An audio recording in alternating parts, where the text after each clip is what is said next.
The Reno series is arguably one of OPPO's most popular lineups given its premium design, capable performance, and relatively affordable price. Now, OPPO has launched the new Reno15 line, and in this video, we're looking at the top spec version available in the Philippines, the Reno15 Pro 5G. As we expected, the OPPO Reno15 Pro is the successor to the Reno14 Pro we checked out last year, and from the looks of it, there's not a lot of changes. It's a bit smaller, but that's about it. Even on paper, the specs don't seem to have changed that much apart from a new 200 megapixel main camera. The same goes for its expensive price point. With that, we're wondering if it's worth it to get this phone or choose something else for an upgrade this 2026. Well, let's find out in this review of the OPPO Reno15 Pro.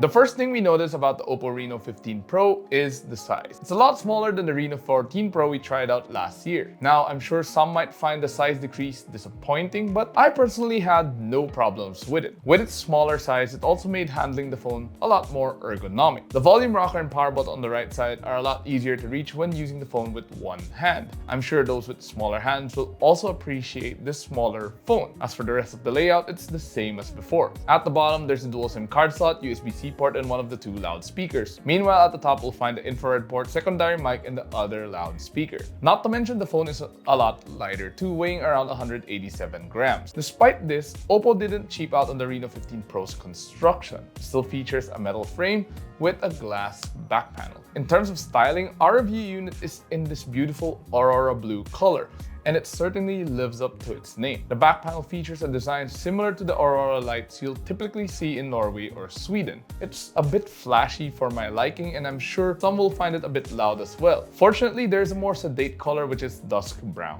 In terms of protection, the Reno15 Pro features IP68 and IP69 levels of protection against dust and water. With that, this can also be submerged in water and is also resistant to high pressure jets. But as always, don't try this with salt water. With the OPPO Reno15 Pro being a lot smaller than before, naturally it features a smaller screen as well. The display now measures 6.32 inches but still uses a Full HD Plus AMOLED panel with 120Hz refresh rate and up to 1800 nit peak brightness. That said, the display of the Reno15 Pro is still very much beautiful. Users can enjoy binge watching their favorite shows or watching YouTube series on this phone without any issues. The colors are vivid and they also pop, while the blacks are quite deep. No surprises here considering OPPO says it features 10-bit colors and features 100% DCI P3 color gamut. The viewing angles are great too, with no color shift when looking at the phone from awkward angles. The 120Hz refresh rate also gives a smooth animation when watching videos and playing games. It's especially noticeable on the latter, but more on that later. As for the dual stereo speakers, they're not exactly the best on the market. There's no Dolby audio option to turn on, nor is there any tuning on the speakers. It's decent at best with an okay mix between the highs and mids,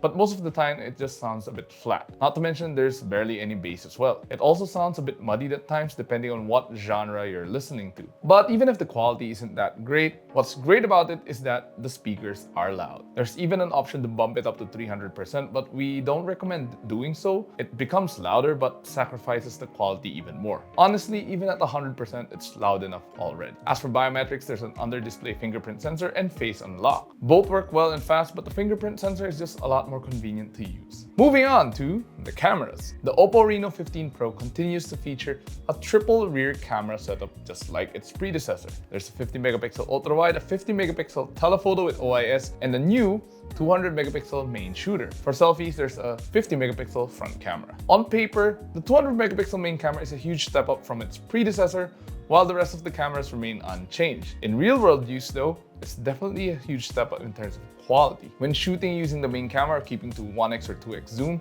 the images come out sharp and there's a decent balance between the highlights and shadows. The phone's image processor also does a great job with post-processing, meaning there's really no need for users to edit it anymore. The photos already come out amazing as they are. The colors are quite vivid too, but not overly saturated that they look overly edited. With that, you can definitely be sure photos in the dark or light will turn out well. Even when we use the zoom or ultra wide, there's barely a noticeable difference in terms of quality. They're sharp and feature a nice contrast all throughout. However, beyond 10x zoom, the quality starts to drop, but again, that's to be expected. There are other photo modes available to use, but honestly, keeping it in the standard photo mode is the best and most convenient from our experience using this phone. It's the same case for taking selfies using the front camera. So while the photos turned out great, what we really liked was the video output. The Reno 15 Pro can record up to a maximum of 4K at 60 FPS. Even when shooting at 4K at 30 FPS, users will still have access to ultra steady, and it keeps the videos looking crisp. As expected from the photos, the videos turned out great with a nice balance of highlights and shadows, and even great colors out of the box. It's a similar story when you're taking video in low light,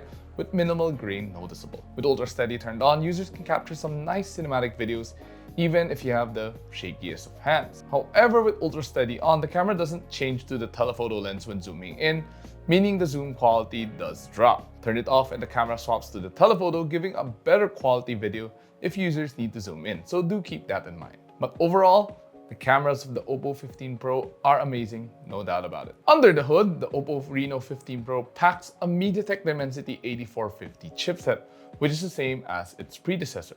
Our review unit comes with 12GB of LPDDR5X RAM and 512GB of UFS 3.1 storage. No micro SD card slot here, but 512GB is more than enough in our opinion. It's quite a powerful chipset capable of running multiple tasks and applications at the same time. Even if you leave them running in the background, the application we're using doesn't slow down. We can easily switch between the applications quickly too, loading up where we left off in seconds. We also expected it to be great for playing games and did not disappoint in that aspect either. When playing Genshin Impact, the Reno 15 Pro was able to handle it maxed out with very minimal frame rate drops. Together with a beautiful display, playing Genshin on this phone was a nice experience and not just to complete your daily quests. We also played Car X Drift 2 with maxed out graphics and the frame rate set to unlimited, and there were no stutters at all. It's definitely enjoyable for gaming enthusiasts, and I'm sure it can also play other more graphic intensive titles without any problems. However, one issue we had with the phone is heat. Even when we were just recording 4K videos, the phone started to heat up already.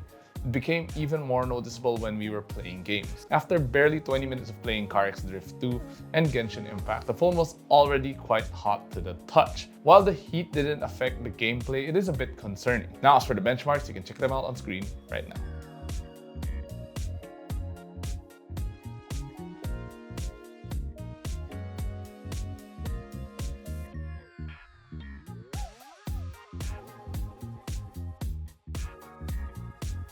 The OPPO Reno 15 Pro runs on ColorOS 16, which is based on Android 16. It's very smooth to use and we like how there's barely any bloatware on the phone. While there still are, they're all neatly compiled into folders. There's no random notifications that pop up from these apps as well. For everyday use, there are a bunch of features too, like Game Assistant to help improve gameplay. Not to mention there's a bunch of OPPO AI features available for users in addition to Google Gemini. These include AI Search, which makes it more convenient to search for on-device content, AI Translate, which you can already tell it translates stuff, and AI Writer for those who have a hard time turning their thoughts into sentences. But perhaps the feature most people will use is AI Editor in the gallery. It's great for those who want to improve their images even more by removing the person in the background or tidying things up. Powering the OPPO Reno 15 Pro is a 6200 mAh battery, which is quite big compared to other smartphones on the market. With that, we expected it to last a bit longer, especially compared to its competition. However, sadly, that wasn't the case. In fact, it's even outperformed by other smartphones with smaller batteries. Using PCMark's Work 3.0 battery test, the Reno 15 Pro only lasted 10 hours and 57 minutes, which is a bit shorter than most smartphones. For reference, the test was done in airplane mode, 0 volume, and 50% screen brightness. So, users of this phone will likely find themselves charging the phone quite often. Thankfully, it doesn't take too long to charge since it does come with 80-watt Super VOOC fast charging. According to OPPO, it can charge the battery from 1 to 100% in just 53 minutes, and from our experience, it's not that far off. In terms of connectivity, it features Wi-Fi 6, Bluetooth 5.4, NFC, GPS, and even an infrared port for those who lose their remotes quite often. There's also eSIM support in addition to the dual SIM card slot. All in all, the OPPO Reno 15 Pro is a great phone to use for everyday work or play. We like the new smaller size, making it more ergonomic to handle. Despite that, the display is still pretty much amazing and the chipset is very capable. Not to mention, the cameras are fantastic, making it an almost perfect all-around smartphone. One of the downsides though is the battery doesn't last that long. With that, those who choose this phone will need to bring a power bank with them just so they don't run out of juice. The other downside? the price. The OPPO Reno15 Pro in the 12 plus 512 configuration, similar to our review unit, retails for 49,999 pesos, which is pretty expensive. It's arguably the most expensive Reno phone to hit the Philippine market yet, unless OPPO decides to release the Reno15 Pro Max. With that, it's not exactly the most sound financial choice to buy this phone, considering it's bordering iPhone 17 and Samsung S25 prices already. But for those who have the budget and want something a bit different from an iPhone or a Samsung, they definitely won't be disappointed with the OPPO Reno15 Pro. But overall, what do you guys think of the new OPPO Reno15 Pro? Would you cop or not, or invest your 50,000 somewhere else? Whatever the case, share your thoughts in the comments below. And of course, if you enjoyed this video, please do drop a like and subscribe to watch more. Don't forget to follow us on our social media platforms such as Facebook, Instagram, Twitter, and TikTok. And of course, visit yugatech.com for the latest tech news and reviews. Once again, this has been Jose. This is the OPPO Reno15 Pro, and I'll see you guys in the next one.